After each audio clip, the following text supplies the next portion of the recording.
దానికి ఇప్పుడు దేవాదుల ఉంది, నేను ఇంతకుముందు చెప్పిన దేవాదులకు బరాజు లేదు. జస్ట్ గోదావరి నీళ్లకు కొంత కాలువ తవ్వుతే, మీరు ఎప్పుడైనా వాగులలో చూడండి, పర్రెలు తవ్వుతాం మనం, మీకు వ్యవసాయం మీద పర్రెలు తవ్వుకొని బావిలకు నీళ్ళు తెచ్చుకొని అక్కడికి పంపు చేసుకుంటాం. సేమ్ గోదావరిలో కూడా కొంత కాలువలేక తవ్వుతే కన్నెపల్లి పంపులో నీళ్ళు వస్తాయి.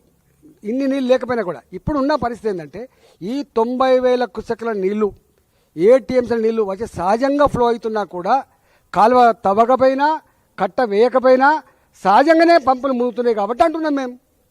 బట్టి ఆర్గ్యుమెంట్ ఎట్లా పెడతామండి? నువ్వు ఏం ఆర్గ్యుమెంట్ మీది?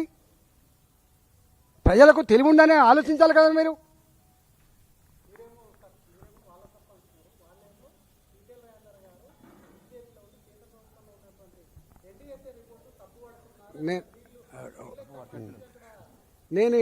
నేను ఎన్డీఏ ఒక్క నిమిషం ఉండండి.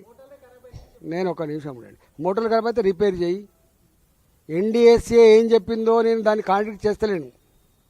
NDSA ఏం చెప్పిందో నేను కాంట్రాక్ట్ చేస్తలేను. మా బీజేపీ ఫిలాసఫీ నేను ఫస్ట్ సెంటెన్స్లో చెప్పిన, మీకు అర్థం కావాలి. అందుకే మీరు తప్పుడు వార్తలు వేసి మీ దేన్ని దానికోసం ఆగం కాకండి. భారతీయ జనతా పార్టీ మొట్టమొదటి ఫిలాసఫీ దేశం ఫస్ట్, నెక్స్ట్ పార్టీ, తర్వాత వ్యక్తి. నేను తెలంగాణ మట్టి బిడ్డను కాబట్టి ఫస్ట్ నాకు తెలంగాణ, తర్వాత నా పార్టీ, తర్వాత నేను. దీనికి ఏమైనా అనుమానం ఉంటే చెప్పు.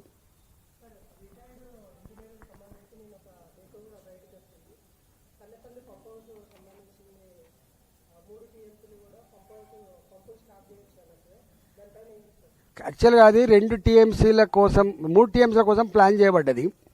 మోటార్లు మాత్రం 2 TMCల కోసం పెట్టిండ్రు. సివిల్ కన్స్ట్రక్షన్ 3 TMCల కోసం పెట్టిండ్రు. మీకు మళ్ళీ ఒకసారి అర్థం కావాలి. మొత్తం 3 TMCలు లిఫ్ట్ చేయాలి అనేది అప్పటి నిర్ణయం.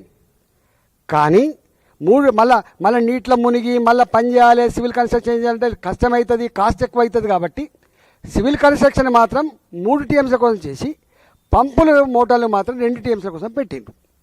ఇది అప్ టు మిడిమానేర్ వరకు కూడా 3 TMCల కోసం అని ప్లాన్ చేసిండ్రు. నేను అలా జిల్లా మంత్రిని, నేను అప్పుడు ఆర్థిక మంత్రిని, జిల్లా మంత్రిని. నేను అంటున్నాను, దమ్ముంటే దాని మీద కమిషన్ వేసినా కదా, బయటికి తీసి ఎంక్వైరీ చేయి, దోషులు కూడా శిక్షించు. నేను అంటున్నా.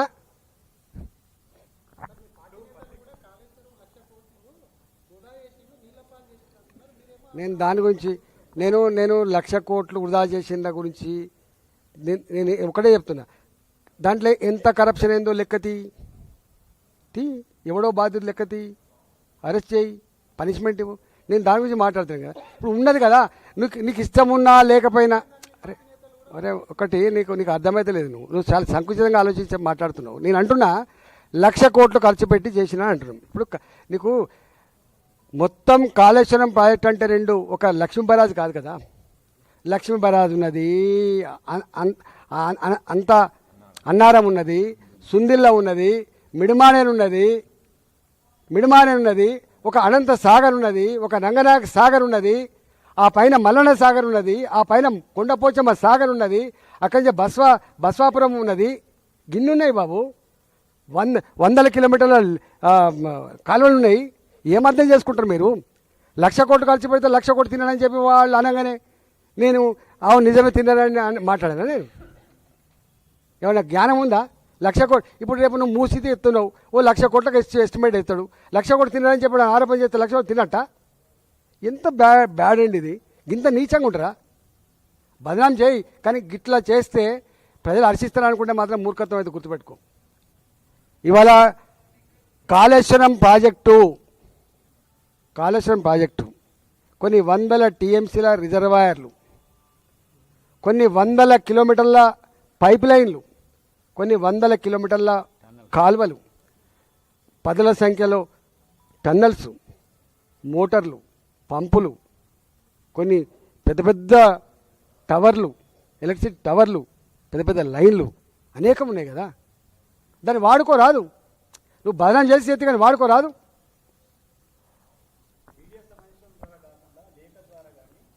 ఇప్పుడు వాళ్ళ ఇంటెలిజెన్స్ వాళ్ళు ఇక్కడ ఉండరా? పాయింట్ బై పాయింట్ ప్రతి వర్డ్ తీసుకుపోయి ముఖ్యమంత్రి చెప్తారు వీళ్ళు. నేను మాట్లాడుతున్న రికార్డే కదా ఇవ్వాలి. నేను మాట్లాడలేని తప్పించుకుంటా కదా. నేను మాట్లాడుతూనే ఉన్నా బాగా చెప్తా ఇక్కడ కూర్చొని. వాళ్ళకు భయం. అరే మాకేం భయమే, మేము బాధ్యతతో ఉన్నాం, మేము బేజాబ్తో పనిచేస్తున్నాం కాదు కదా, బాధ్యతతో ఉన్నాం. నేను మొదలే చెప్తున్నాను, నా పార్టీ కూడా రేపు రైతుల పంటలు ఎండిపోవాలని కోరుకుంటుందా? నా పార్టీ హైదరాబాద్ ప్రజానికాన్ని డ్రింకింగ్ వాటర్ రావద్దని కోరుకుంటుందా? నా పార్టీ క్రియేట్ చేయబడ్డ ఇన్ఫ్రాస్ట్రక్చర్ మట్ట కలిసి వాళ్ళని కోరుకుంటుందా? నా పార్టీ కూడా కోరుకుంటుంది, దీన్ని ఏమైనా వాడుకోనిరా అంటుంది, దానికోసం పైసలు ఇస్తుంది. ఇవన్నీ పైసలు కేంద్ర ప్రభుత్వం ద్వారా అనేక సంస్థల ద్వారా వచ్చినాయి కదా, పిఎఫ్సి ద్వారా వచ్చినాయి, అన్ని మొత్తం డబ్బులు అక్కడి నుంచి వచ్చినాయి కదా, డబ్బులు ప్రజలే కదా. మనకు సోయి ఉండాల్సింది ఎక్కడంటే 1,00,000 కోట్లు ఖర్చు పెట్టబడ్డాయి అనేది చెప్తుండ్రో, ఈ 1,00,000 కోట్లు ప్రజల రక్త మాంసాలతో జమ చేయబడ్డ పన్నుల డబ్బులనే విషయం మర్చిపోకండి. కేంద్రం పైసలు ఖర్చు పెట్టినా, రాష్ట్ర ప్రభుత్వాలు పైసలు ఖర్చు పెట్టినా ప్రజల పైసలు ఇవి గా సోయి ఉండాలి. ప్రభుత్వాలకు బాధ్యత ఉంటుంది. నువ్వేంటిది, నువ్వు ప్రభుత్వం అంటే ప్రజల పైసలకు, ప్రజల ఆస్తులకు కాపాడదాను అనే విషయం మనం ఎట్లా మర్చిపోతాను?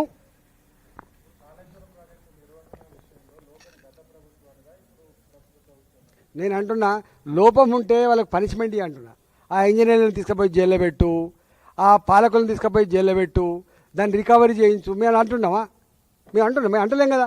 ఇది గొప్పగా చేసిండ్రు, కాంట్రాక్టులు శుద్ధపూసలు, లేకపోతే ఇంజనీర్లు శుద్ధపూసలు, పాలకులు శుద్ధపూసలు మాట్లాడుతున్నాను. నేను మాట్లాడుతున్నది, నేనేం మాట్లాడదు కానీ నీళ్లు పోతున్నాయి ఆ కళ్ళ ముందు, దుఃఖం వస్తుంది, 1,00,000 కుసకులు పోతున్నాయి, తీసుకురా అంటున్నాం. తీసుకురావడానికి ఆయన అడ్డంకులు లేక చెప్పమంటున్నాం. గిది అడుగుతుంటే మీరు ఇవన్నీ ఎందుకు వస్తాయి ఈ సబ్జెక్టు?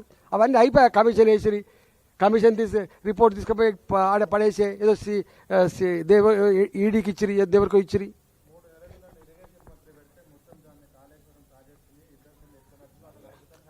ఇక దాని గురించి నేను కామెంట్ చేయను. ఆయన ఎఫిషియన్సీ ఏందో, ఆయన అనుభవం ఏందో ఆయన అడగాలి, నన్ను ఎందుకు అడుగుతావు? నాకు అంత తెలివి లేదు.